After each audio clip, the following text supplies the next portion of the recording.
좋아요, 구독. 첫 번째 종목은 어떤 종목이 이름을 올렸을지 함께 확인해 보시죠.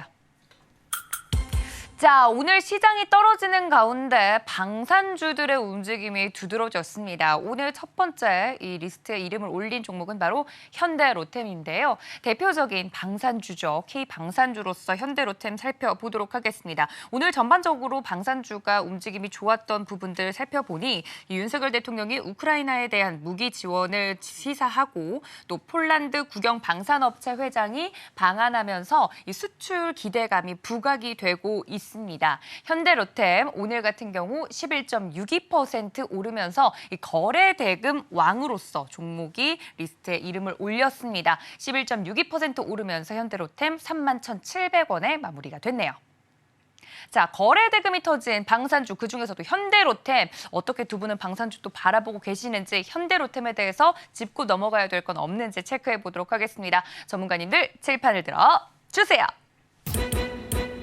네, 살펴보도록 하겠습니다. 글씨 너무 잘 쓰시네요. 한 주 만에 업그레이드 된 것 같아요. 우리 김서연 전문가님은 네, 왜요? 아닙니다. 아, 그래요? 뭐라고 얘기하는 줄? 아니요. 방산대장, 실적 쑥쑥 적어주셨고, 우리 금종욱 전문가님은 철도는 거들뿐? 이거 왼손은 거들뿐 아닙니까? 맞습니다. 네, 우리 금종욱 전문가님 먼저 이야기 들어보겠습니다. 네. 철도는 거들뿐, 이게 무슨 소리죠?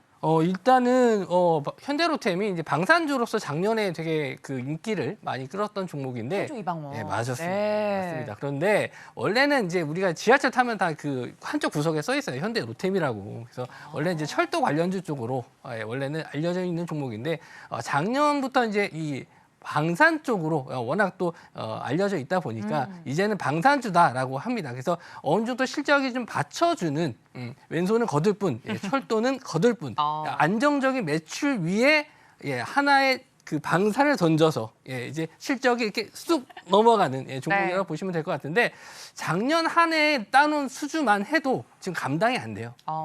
계속 만들어야 되는데 어쨌든 만들어서 보내는 것도 어느 정도 한계가 있거든요. 이게 뭐 일반적으로 이렇게 뭐 간단하게 만들어서 보낼 수 있는 게 아니고 전차라는 게 원체 만들기가 어렵고 복잡하기도 하거나 오래 걸리는 시간이기 네. 때문에 당장에 있는 밀린 이 주문권도 제대로 지금 넘기지 못하는 상황인데 여기서 이제 뭐가 중요하냐 이 현대로템이 더 가기 위해서는 어쨌든 이 우리나라에서 매출이 아닌 이제 해외 쪽 이제 거의 폴란드 그렇죠. 쪽에 많이 집중돼 있고 동유럽 쪽에 많이 집중이 돼 있는데 자 여기서 우리가 이제 공포심을 자극하려면은 또 푸틴이 여기서 이제 뭔가 좀 더 거들어야 되지 않겠습니까? 여기서 또 공포심을 시장에 또 심어 넣어줘야지.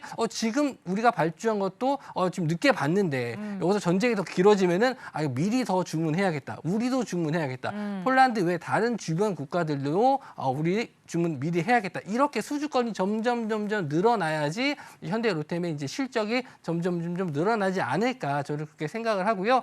아마 오늘 들어왔었던 거래 대금은 아무래도 시장 분위기상 좀 네. 공포심에 의한 또 수급이 몰린 것도 있지 않을까 생각을 했어요. 아침 시간대까지만 해도 그렇게 강한 수급이 들어오지는 않았었는데 네. 시간이 지나면서 점점 거래 대금이 증가하는 모습을 좀 보여줬거든요. 그래서 차트 한번 보면서 설명을 드리도록 하겠습니다. 작년에 고점을 2번 정도 찍었었거든요. 와. 이렇게 2번 정도 고점을 찍었을 때는 대부분 이제 쌍봉이라고 많이 얘기하잖아요. 쌍봉에는 도망쳐라. 도망쳐라 얘기했는데 그런 자리를 완전 무시해서 하방에 대한 지지를 해주면서 또 강한 수급으로 끌어올렸거든요.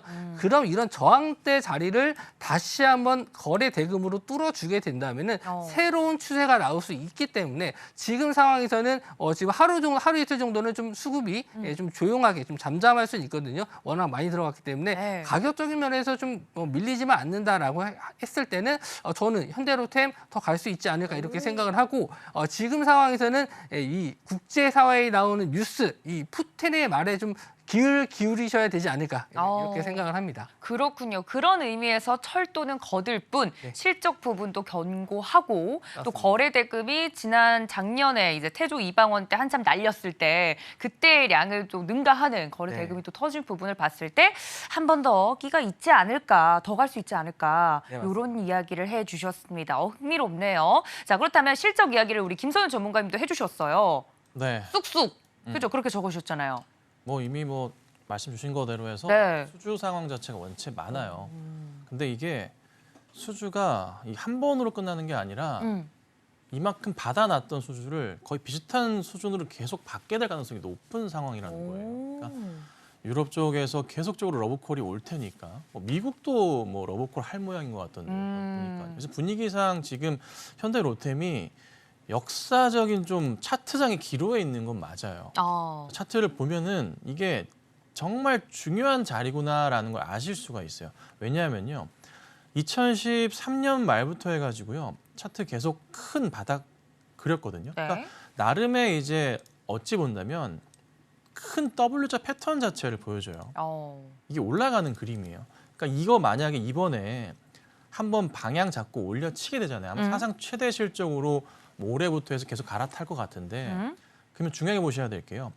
바로 다음 고점으로 좀 형성이 되는 자리를 보셔야 돼요. 그게 얼마죠? 예전에 최초 가격대부터 그다음에 이게 2018년대 그다음에 이번에 2023년도나 2024년 저는 올해로 보고 있는데 4만 원대 이상 가는 거 한번 보셔야 돼요. 그리고 나서 이게 진짜 거의 10년 만에 신고가 패턴으로 해서 사상 최고가 기록하는 흐름이 나올 가능성이 있다고 보거든요.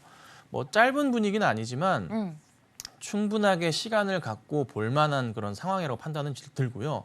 그리고 차트 다시 한번 이렇게 봤을 때 고점 라인 한번 체크해 볼까요?